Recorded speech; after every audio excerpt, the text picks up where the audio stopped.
안녕하십니까, 하일랩TV입니다. 네, 드디어 첫 번째 컨텐츠를 촬영을 하게 되었습니다. 첫 번째 컨텐츠를 어떤 컨텐츠로 할까 하다가 현직 홈 인테리어 디자이너로서 클라이언트들과 상담을 하다 보면 가전기기에 대해서 깊게 생각을 안 하고 고르셨다가 나중에 사용하시고 후회하시는 경우를 많이 보았어요. 워낙 요즘 가전들이 많은 대기업에서 좋은 기능을 가지고 생산되고 있지만 사실상 장단점은 존재하기 마련이거든요. 그리고 때에 따라서는 그 제품 설명서나 사양에 적혀있는 단어들이 무슨 말인지도 모르겠고 정작 나는 어떤 제품이 필요할까라는 질문들을 많이 하시게 되어서 그 부분에 대한 약간의 해답에 도움을 드리고자 찍게 된 것도 있고요. 앞으로 한동안은 이렇게 가전 콘텐츠에 대해서 한번 다뤄볼까 합니다. 사실 이 가전 콘텐츠를 정한 이후에도 어떤 방향으로 또 설명을 드리는 게 좋을까 생각도 해봤는데요. 사실 저는 곰곰이 생각해보니까 테크 유튜버는 아니기 때문에 물론 비슷할 수는 있습니다만은 특정 제품을 가지고 이렇게 리뷰를 진행하는 것보다는 물론 뭐 개중에는 벤치마킹이 될 수도 있고 상표 같은 경우도 필요에 따라서는 언급을 할 예정이지만 되도록이면 일반적인 상황을 가지고 이야기를 하려고 합니다. 그러니까 다소 조금 차이가 나는 내용이 있다 하더라도 댓글에 상세히 설명을 해주시면 감사하겠고요. 물론 뭐 제가 이걸 세분화하다 보니까 한도 끝도 없더라고요. 그래서 최대한 일반적인 상황들 가지고 좀 이야기를 나눠볼까 합니다. 그래서 첫 번째 콘텐츠로 제가 정한 주제는 가스쿡탑입니다. 뭐 가스렌지라고도 할 수 있고 가스쿡탑이라고도 할 수 있는데요. 가전기기 중에서 그래도 가장 다양한 형태가 있는 기기 중 베스트 3 안에 꼽히지 않을까 싶은데요.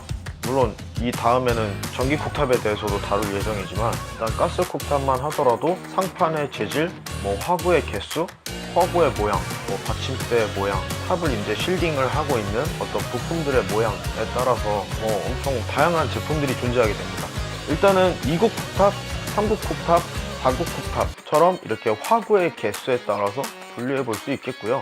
그리고 사용되는 연료, LNG, LPG 에 따라서도 분류될 수 있겠습니다. 간혹 LNG, LPG를 잘못 사시는 분들도 계세요. 약간 외진 곳의 아파트 같은 경우는 아직도 LPG를 사용하는 곳도 있거든요. 근데 이제 도시가스로 오해하셔가지고 이제 모델을 사셨다가 안 맞는 경우가 있다고 하는데 그런 경우에는 사실 상단에 있는 노즐만 한 출장비 포함해서 3, 4만원 정도 하는 것 같습니다. 제조사 측에다가 AS 요청을 하셔가지고 그 둘의 압력이 다르다 보니까 노즐 구멍의 크기가 다르다고 해요. 그래서 그 노즐만 갈아주시면 사용하실 수 있으니까 혹시나 그런 경우가 있다고 하신다면 AS를 신청을 하셔가지고 LPG와 LNG 모델을 혼동해서 잘못 샀다고 하시면은 제품을 통째로 교환하실 필요 없이 노즐만 간단하게 3개, 3국 쿡탑이면 3개만 주차하시면 사용하실 수 있으니까 그건 참고하시면 될 것 같고요. 가장 많이 선택이 있어서 좌지우지 되는 항목이 아마 이 재질 부분이 아닐까 싶습니다. 상판의 재질 같은 경우는 크게는 스테인레스, 지금은 생산이 안 되지만 강화유리, 그리고 강화유리 다음에 대체품으로 나오게 된 범랑 제품, 그 다음에 범랑 이후로 조금 더 업그레이드 돼서 나온 글라스 세라믹 혹은 세란 글라스, 세라믹 글라스 상판, 이런 제품들이 대표적으로 있습니다. 첫 번째로 스테인레스 쿡탑 같은 경우에는 워낙 대중적이죠.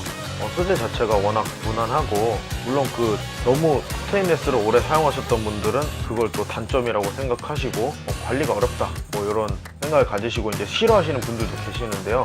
그 대부분의 이제 스테인레스 쿡탑의 경우는 일체형 산발이를 가졌다든지, 그 일체형 산발의 경우에는 이제 분리해야 될 것도 많고 복잡하게 생겼다 보니까 아무래도 이제 청소나 관리적인 측면에 있어서 조금 단점이라고 생각돼가지고 좀 꺼리시는 것 같고요. 하지만 이제 가장 저렴한 가격대와 무난한 형태 때문에 크게 나는 상관없다, 가스 쿡탑이라면은 나는 크게 상관이 없다 라고 하시는 분들은 아직은 잘 쓰시는 것 같아요. 그리고 강화유리 쿡탑, 강화유리 쿡탑 같은 경우는 이제 다른 이슈와 함께 한번 좀 말씀드리고 싶은 부분이 있는데, 원래는 이 강화유리 쿡탑이라는 게 윗면 상판이 굉장히 평활도가 좋고 그래서 닦기도 쉽고 다른 색깔로 만들 수도 있고, 그 스테인레스의 어떤 실버 색상이 아니라 다른 색상도 만들 수 있고 여러 가지 측면에서 디자인적인 측면이라든지 관리적인 측면에서 이제 이점이 있다고 판단돼가지고 제조사에서 생산을 하기 시작했는데, 사실 이곳에 쓰인 그냥 강화유리 쿡탑 같은 경우는 내열성은 어느 정도 충족되었는지 모르겠지만 열 변화에 의한 그 열 충격에 있어서는 취약한 부분이 있어가지고 갑자기 물이 이제 넘친다든지 아니면은 뭐 차가운 물을 쏟는다든지 음식물이 이제 떨어졌을 때 가열된 상태에서 급격한 온도 변화에 의해서 터지는 사고가 많이 일어나게 돼가지고 전부 이제 주요 제조사들이 시정 조치를 받게 되었어요. 그래서 시정 조치를 받게 된 제품들은 대다수 미러 범랑이라고 하는 모델로 대체되어가지고 범랑이라고 하는 이제 유약을 코팅한 그런 철판의 종류라고 볼 수 있죠. 냄비도 있어요. 범랑이라는 냄비도 있지만 그렇게 강화유리 제품을 대체하는 계기가 되었습니다. 사실 범랑 제품으로 바뀌었을 때도 보았지만 강화유리만큼 그렇게 이제 평활도가 좋지는 않거든요. 그렇지만 블랙 제품을 워낙 선호하시는 분들이 많으셔가지고 그것 때문에라도 크게 그 평활도에 대한 얘기는 없으시더라고요. 그렇지만 이제 지금 댁에서 사용하시는 쿡탑이 아직까지 멀쩡하지만 상판이 유리인 것 같다고 의심이 되시면은 조금 교체를 고려해 보시면 어떨까 싶습니다. 적어도 5년 이상은 된 걸로 알고 있거든요. 강화유리 쿡탑 같은 경우는. 또 그리고 범랑 같은 경우는 모델들이 거의 대부분 이제 탑 실링 형태가 굉장히 잘 되어 있어서 음식물이 넘치더라도 그 화구 안으로 잘 안 들어가게 이제 세팅이 잘 되어 있고요. 찬바리 모양도 독립형으로 되어 있는 모델들이 많아서 관리가 좀 더 편해 보입니다. 대다수의 제품들이. 그렇지만 범라의 경우도 혹시나 이제 그게 유약 코팅이기 때문에 페인트처럼 한 부분이 이제 벗겨지게 되면은 그게 계속 이제 벗겨질 수 있는 위험이 있다 보니까 가급적이면은 뜨거운 상태에서 이제 갑자기 차가운 걸 쏟는다든지 이런 것들은 좀 주의해 주시는 게 좋아요. 아주 완벽한 소재는 아니기 때문에 그거는 좀 주의해 주시는 게 좋을 것 같고요. 그렇다면 나는 스테인리스 쿡탑도 싫고 강화유리는 무서워서 못 쓰겠고 범랑 제품도 벗겨질까봐 좀 걱정이 된다 하신 분들은 요즘 나오는 이제 글라스 세라믹 상판을 채용한 그런 쿡탑을 사용하시면 됩니다. 글라스 세라믹 상판 같은 경우는 그 뒤에 다루게 돼 이제 전기 쿡탑에 쓰이게 되는 그런 굉장히 열에 강한 소재로 되어 있는 그런 상판을 이야기하는데요. 근래에는 이제 전기 쿡탑과 같이 혼용된 그런 가스 쿡탑 하이브리드 형도 나오게 되어서 정말 취향에 맞게 잘 골라 쓰실 수 있도록 다양한 제품이 나오게 되는 것 같아요. 이 제품 같은 경우는 굉장히 안전하게 사용하실 수 있으니까 앞서 말씀드린 강화유리 쿡탑과는 비교도 안 되게 이제 안전한 제품이다 보니까 상판이 터질 우려는 좀 접어두시고, 물론 망치로 친다거나 외부적인 충격에는 당연히 약할 수는 있겠지만 열 충격에 있어서의 만큼은 상당히 안전해졌으니까 안심하고 사용하셔도 됩니다. 그리고 13년도, 14년도 이후에 가스 쿡탑 혹은 가스레인지를 사신 분들이라면은 화구 가운데, 화구 중앙에 이제 스프링 같이 누르면 눌러지는 그런 은색 어떤 막대기 같은 걸 보셨을 거예요. 그게 바로 이제 과열 방지 센서인데요.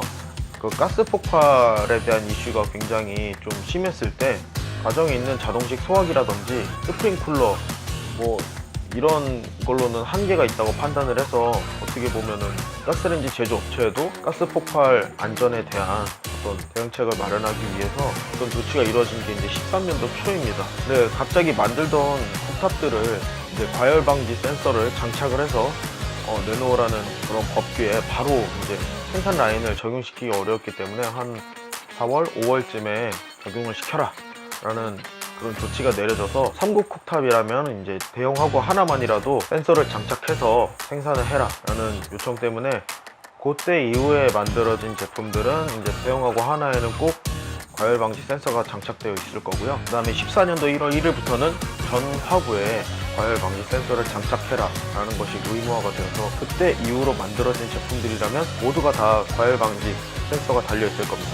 보통 이 과열 방지 센서 같은 경우는 일본 기술에 많이 의존을 했었는데요. 대표적으로는 이제 하이컷, 하이로 이런 센서들이 있습니다. 하이컷 같은 경우는 그 센서가 이제 조리 도구에 의해서 눌린 상태로 조리를 시행하게 되면 270도 혹은 300도 사이에서 위험하니까 이제 꺼지게 설계가 된 겁니다. 보통 그 정도 온도면 어떻게 판단을 하는 거냐면 빨래를 삶는다거나 했을 때 깜빡해서 물이 졸아 없어져가지고 빨랫감이 탔다 라고 판단을 한다든지, 다른 음식물에 불이 붙어서 화재가 일어났다든지 그렇게 판단을 하는 기준을 온도만으로 이제 설정을 하게 된 것 같아요.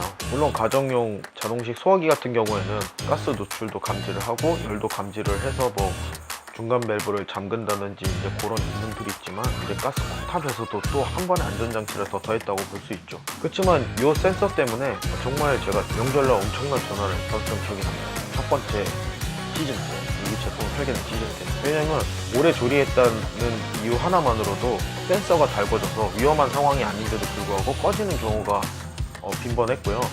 그 다음에 센서 자체가 계속 달궈질 수밖에 없는 그런 구조이기 때문에 센서가 망가지는 경우도 잦았습니다. 그리고 명절같이 음식을 많이 하게 될 때에는 아무래도 센서가 더 달궈지겠죠. 그리고 석쇠 같은 것도 이용하시 정도는 불가능하시고, 기름이나 물을 이용한 중탕 요리가 아닌 이상은 꺼지기 십상이었다고 합니다. 그렇다 보니까 아무래도 이게 제품이 고장이 난 줄 알고 엄청난 전화를 많이 하셨어요. 젖은 행주로 식혀서 해도 잘 안 된다고 하셨던 분들도 있고, 많은 불편함을 겪으시다 보니까, 사실 요즘은 가스쿡탑보다는 전기쿡탑을 많이 찾으시는 것 같습니다. 그런 것도 하나의 이유가 될 수 있겠죠. 전기쿡탑을 찾게 되면. 그래서 조금 보완해서 나오게 된 센서가 이제 두 가지 정도를 제가 더 찾았는데요. 하이로라고 하는 센서 같은 경우는 기름에서 유추하신 분들도 있겠지만, 아까 하이컷 같은 경우는 일정 온도에서 꺼지는 제품이라면, 이거는 이제 온도가 좀 내려갈 때까지 불을 줄여버립니다. 이렇게 줄여버려가지고 급격한 온도 상승을 방지하는 그런 제품들도 있고요. 다른 센서도 하나를 찾았는데요. 이 센서 같은 경우는 아쉽게도 쿡탑 제품은 제가 찾지를 못했습니다. 혹시 알고 계신 분은 댓글로 알려주시면 참 감사할 것 같습니다.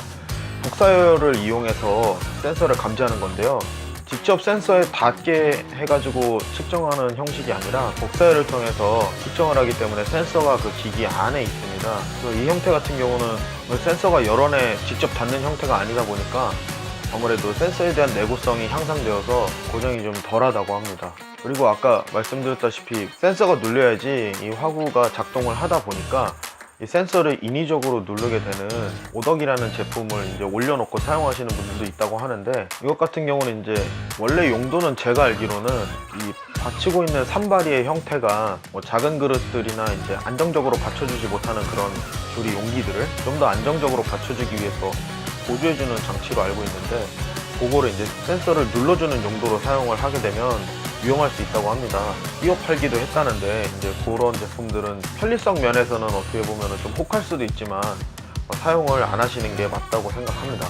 과열 방지 센서가 먼저 적용된 일본 같은 경우도 생선을 많이 먹는 나라에서인지 그 인테리어 쇼룸을 가보면은 전부 다 생선 그릴이 달려있는 그런 쿡탑들을 많이 쓰고 있거든요. 전부 전시되어 있는 제품들이 생선 그릴이 달려있는 그런 가열대가 많았어요. 그렇다 보니까 이곳에서도 이런 것들이 사용되다 보니까 우리나라에도 이런 제품들이 수입이 된 건지 제작을 하게 된 건지 이렇게 퍼지게 되었는데, 이런 오덕 제품은 사용을 안 하시는 걸 권장드립니다. 그리고 또 소소하게나마 이제 제품을 고르시는 어떤 기준이 있다고 한다면은 저는 산바리의 형태도 굉장히 중요하다고 생각을 해요. 일체형이냐 독립형에 따라서도 좀 다를 수 있고요.